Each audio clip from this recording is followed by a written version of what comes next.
My wife had been working on her special project for 4 months now. It was not her personal project, but she was the lead person and responsible for its success. The project was designed to save her company, Bixler Enterprises. The last 4 months had been difficult due to the fact that she was forced to work hard. It was important for both her and the company.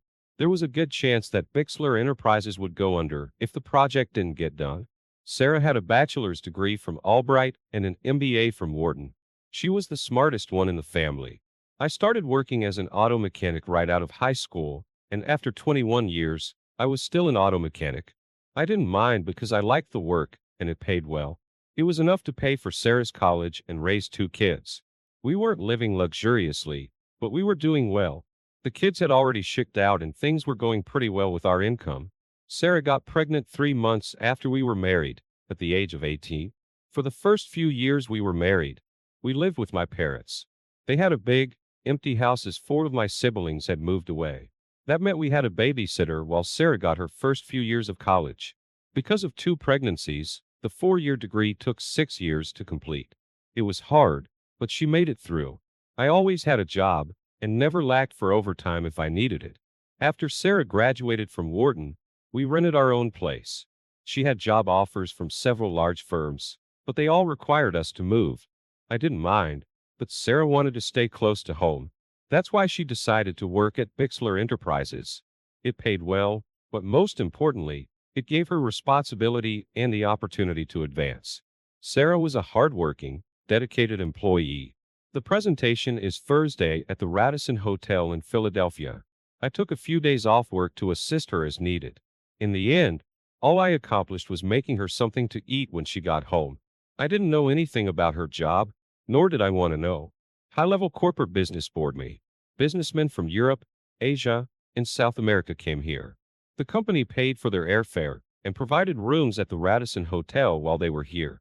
It was expensive as hell, and from some of the things Sarah had said, the company was overestimating its finances. Her presentation was important to her, to the company, and to over 200 employees. Until Tuesday evening, everything was going well. Sarah came home in a new outfit, a gray suit with a white blouse. She laid out everything she needed on the bed in the guest room. When it came to housekeeping, she was normal, but when it came to work, she was meticulous.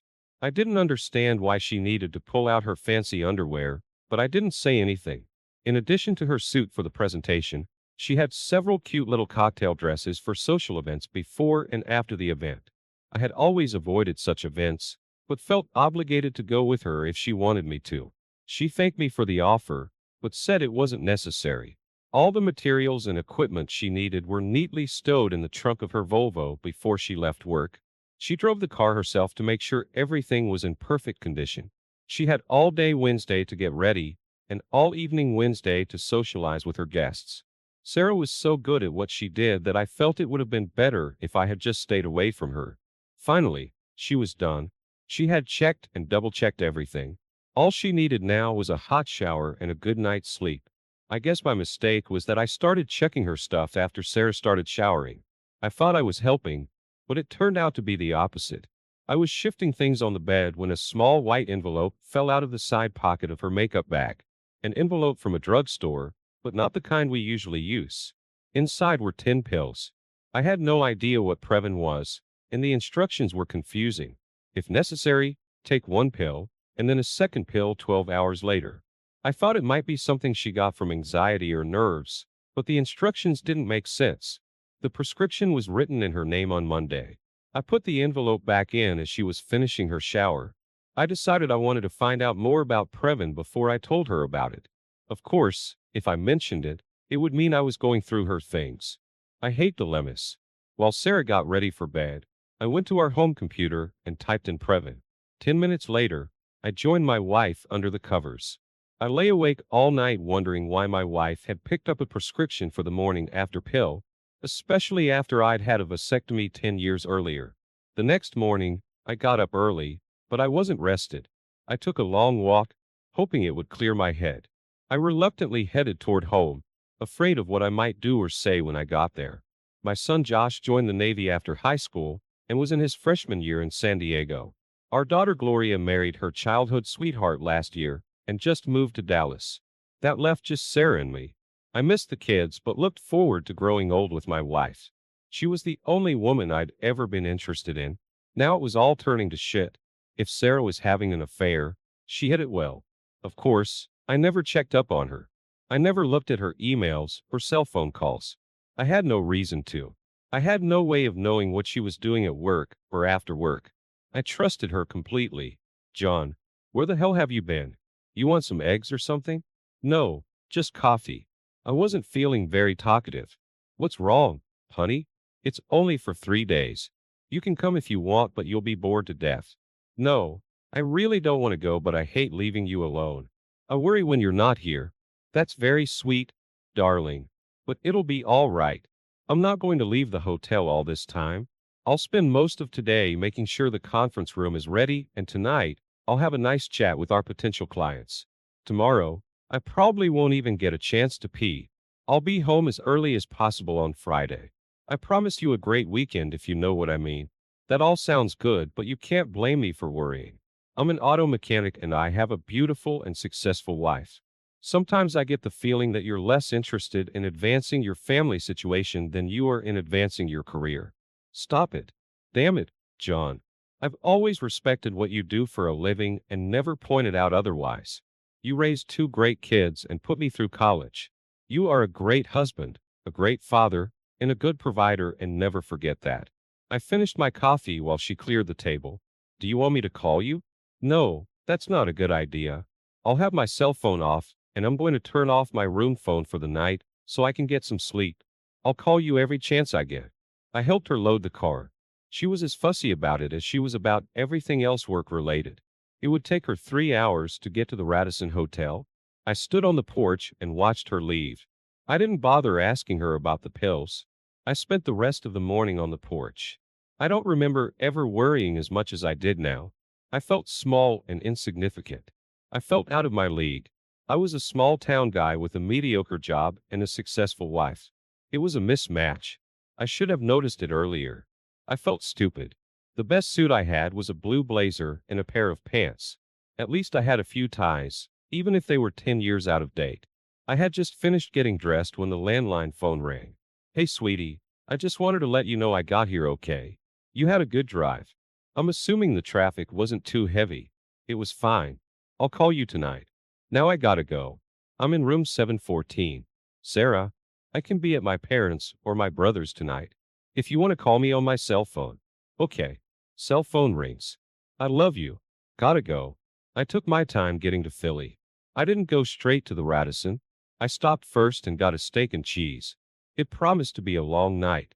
I wasn't sure what I was going to do. I parked in the hotel garage and just waited. Sooner or later I had to enter the hotel. I just couldn't decide when to do it.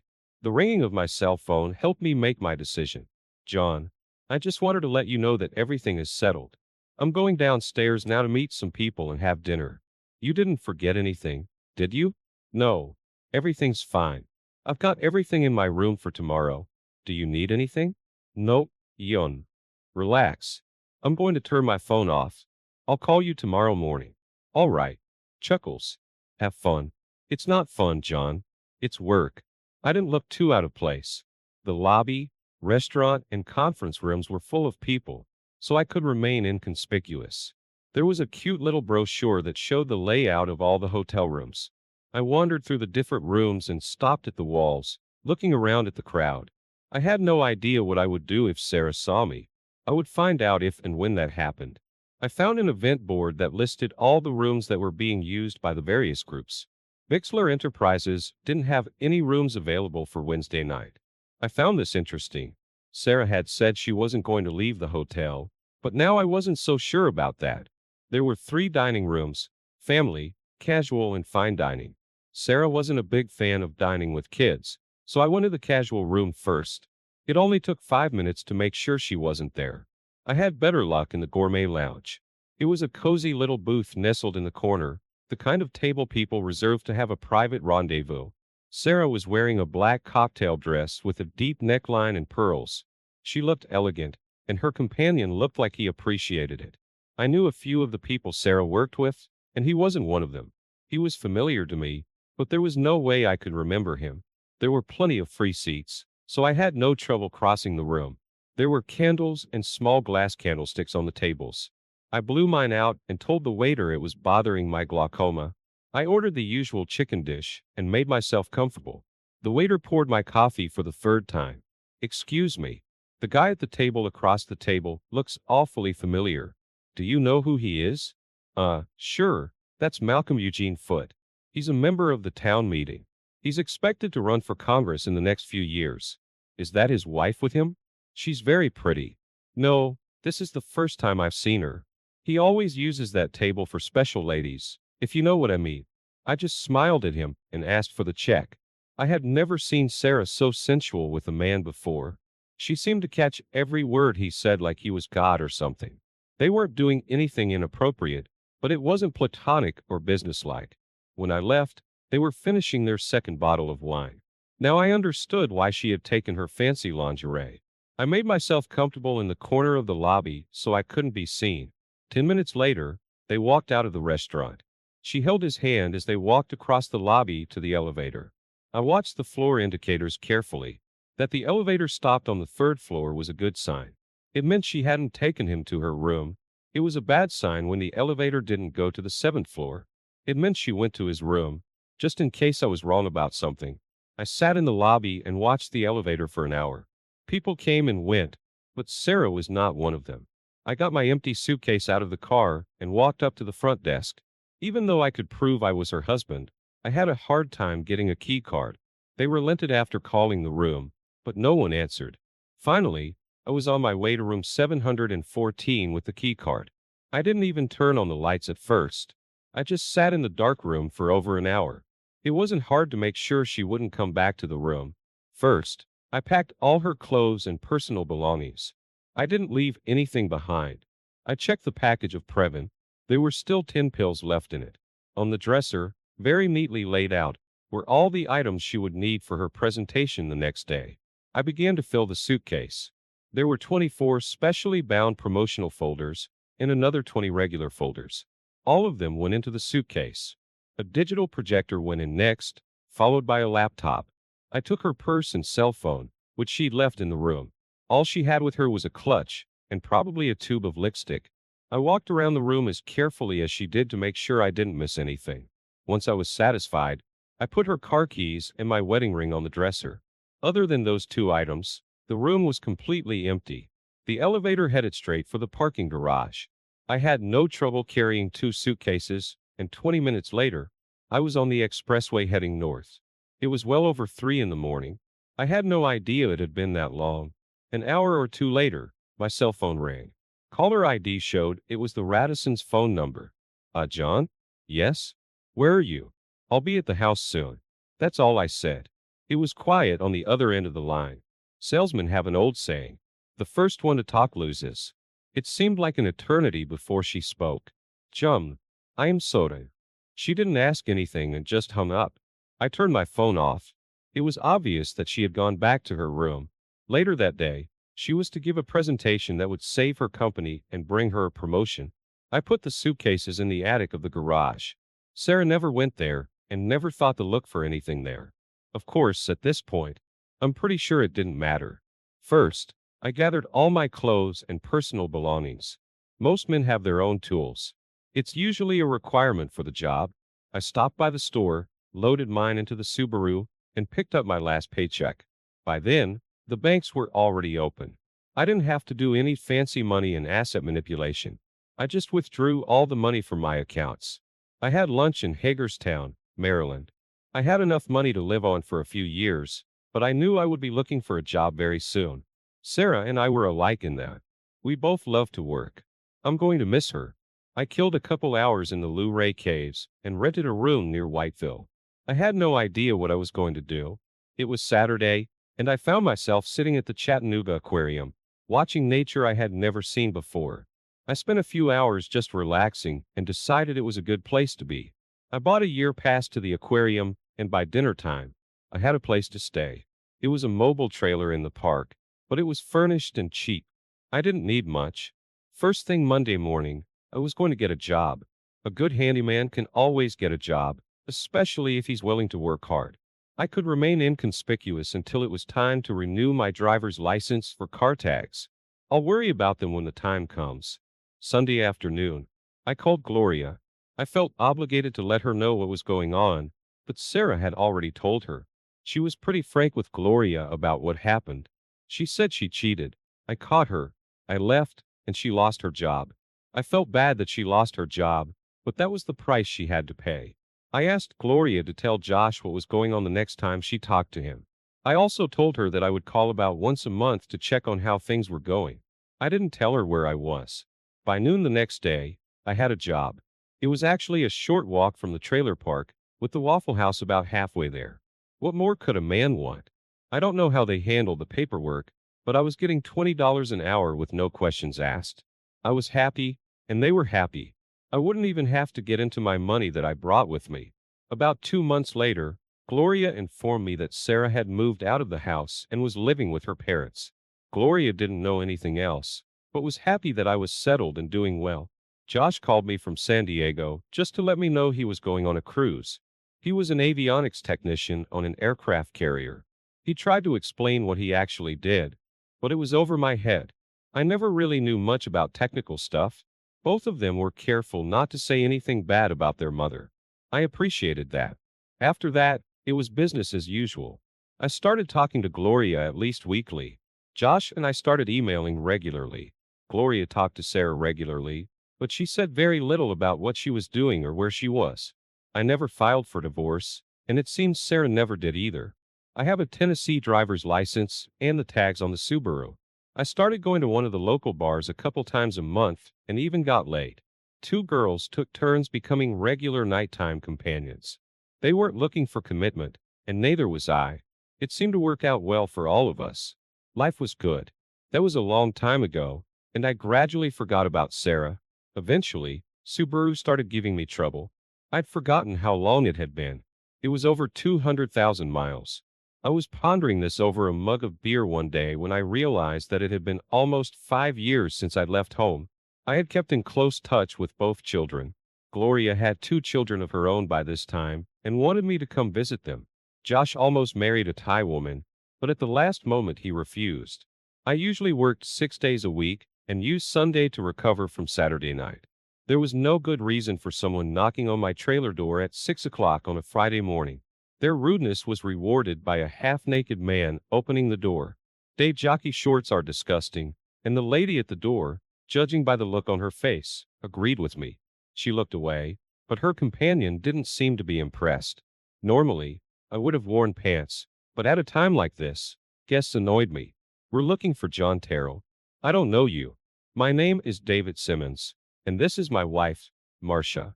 We have a problem, and we're hoping you can help us. I'm so sorry. I don't work by moonlight. If you need something done on your car, you'll have to go to the store.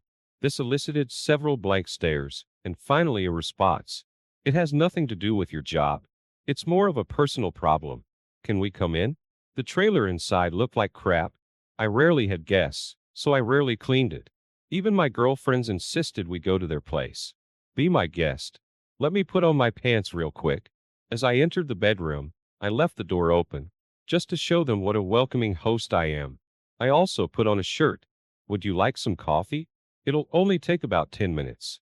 I moved some things off the couch so they could sit down. There was no answer to the coffee question. We have an adopted daughter of 4.5 years old who needs a bone marrow transplant, and we are hoping you can help us. We are willing to pay you if needed. Buy my bone marrow? No, we want to use it, and we're willing to compensate you for any inconvenience. I think you want to buy it. I was acting like a wise ass and I suddenly realized it. These people were serious. They had a real problem, and they were looking for help. I'm so sorry. I didn't mean to interrupt. Please continue. Our best chance of finding a donor is next of kin. You're our best hope.